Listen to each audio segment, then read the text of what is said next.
Elena was sitting by the window, hugging her knees and crying bitterly. Her eyes were wet and swollen with tears. Again, she had fought with her husband. This had happened before, but today he packed his things and left, slamming the door despite 10 years of marriage together. Elena listened quietly, and she again broke down in tears, burying her face in her knee. Did she have a spark of hope in her soul that her husband would return? After all, they always had quarrels over nonsense, and they had such love in the beginning. They dreamed of a house full of children, but now God has not given them the same patience as before. But Elena did not want to lose her house either. How was she supposed to live without her husband? How can she live now? Eventually, she stopped crying. It was time for bed.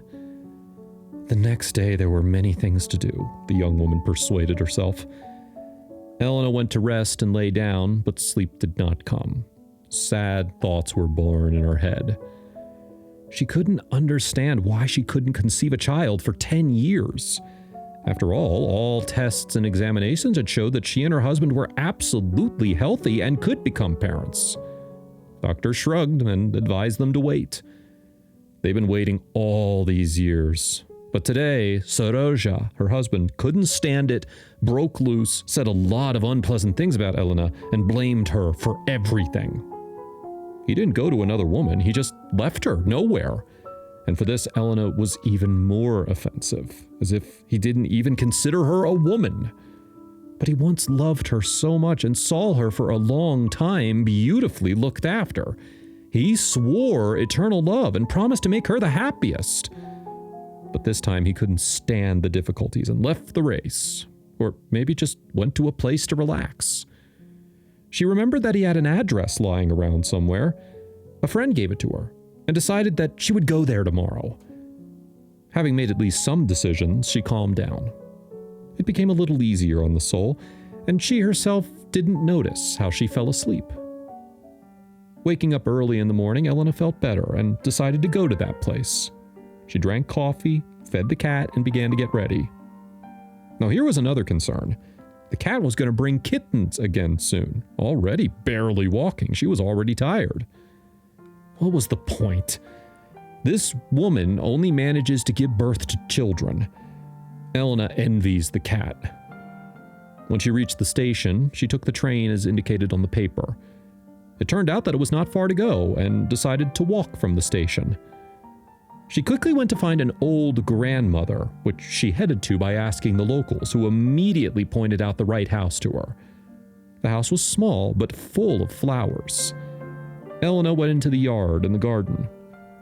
She immediately saw a table and 2 benches. One had a woman sitting on it. But this beautiful woman of 50 years old couldn't be called a grandmother by any stretch. Elena even doubted her friend's advice. Her eyes were bright, greenish, and her braid was laid around her head. Elena even involuntarily admired such beauty. The woman nodded, inviting her to sit. Elena told her everything as if she were in the spirit. Already it had become more accessible, and she was surprised how open she was to such a stranger. Miroslava was the grandmother's name. She listened to her silently and did not interrupt her. "Well, honey, I will help you if you're ready to pull the load. Do you have a cat?" Elena was surprised and nodded in the affirmative. "Good. Are you ready to make others happy for your own happiness?" "I'm ready for anything for the sake of my husband and future children." Miroslava fixed her piercing gaze on the woman. Elena received a small bottle similar to an old medicine bottle and a bunch of herbs. Then Miroslava whispered something in her ear, and she couldn't make it out. And when she left, she received an order. The old woman ordered Elena to go to the forest behind the village, and she should help any creature in her way and bring them happiness. She warned her that she should not underestimate any creature, even the mushrooms or herbs. She should help anyone or anything in need in this forest, and she told her that she had to go, as the old woman also had many things to do. Elena was walking through the forest, singing an Italian song and enjoying the view. Forest life was seething, and also the birds were singing to her. The road ended abruptly, but this didn't solve the puzzle for the young woman. Miroslava warned her about everything. She turned quickly onto the path, and at some point in the forest, Elena began to notice there was a deadly silence in that area. Even the insects and the birds stopped making any sound. Elena felt a little bit afraid, but she remembered the old lady's advice. She then began to hear a faint sound, like someone was crying or hurting. She approached the source of the sound to find a shocking scene. She found a mother lynx lying down on the ground. Apparently, she was about to die. Elena tried to help her, but she couldn't. The lynx looked her in the eyes, and then looked at something behind her. It was a little lynx, afraid, shaking, and hiding behind its mother, as if the mother lynx was telling Elena to take care of her child. Elena hesitated at first. She couldn't even handle her cat. How was she going to raise and treat a little lynx?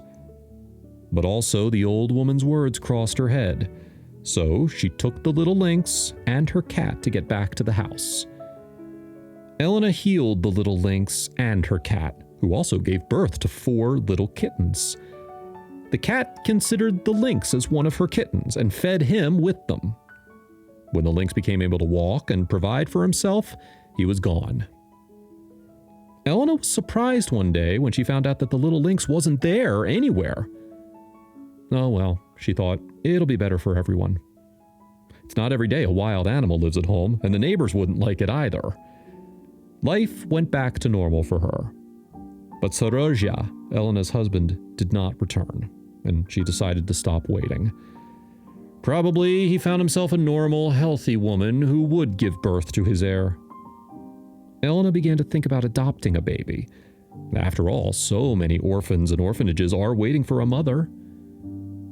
Once in early autumn, she took a basket and went into the forest to look for mushrooms. Her husband loved salty mushrooms very much. She collected mushrooms in case he returned to her at any point. She wandered through the forest for a long time. Soon the whole basket was filled with white roses and mushrooms. Then she was about to return home. Suddenly, a young lynx appeared in front of her. It was the same one who she had rescued months ago and treated. She was meowing at her as if she was calling her. Elena was confused at first, but she then understood that he was trying to make her follow him. She then nodded to him. The lynx seemed to understand everything and led Elena away from the road to a deep forest. Near a tiny old cottage, she found a basket in which a baby was squirming. He didn't understand anything, knocked with his little hands, and at the same time babbled loudly. Seeing Elena, he smiled with his toothless mouth and held out his hands to her. She picked up the baby, asking the lynx to lead her to the main road to be able to get back to the village. In the village, she reported everything to the chairman of the collective farm and the district police officer. The boy stayed at Elena's house, and the chairman promised to help her with the adoption of the baby. Now, this is her son, and it didn't matter to her at all whether her husband returned or not. But he did return. Silently, he sat down on the porch, lit a cigarette, and looked at his wife with such eyes that she understood without a word that he couldn't live without her. And Elena told him everything. She and he accepted the child gladly, and even soon, a daughter was about to be born to them. The old grandmother's words came true. She helped the mother and little lynx and gave them happiness. So, she got her own.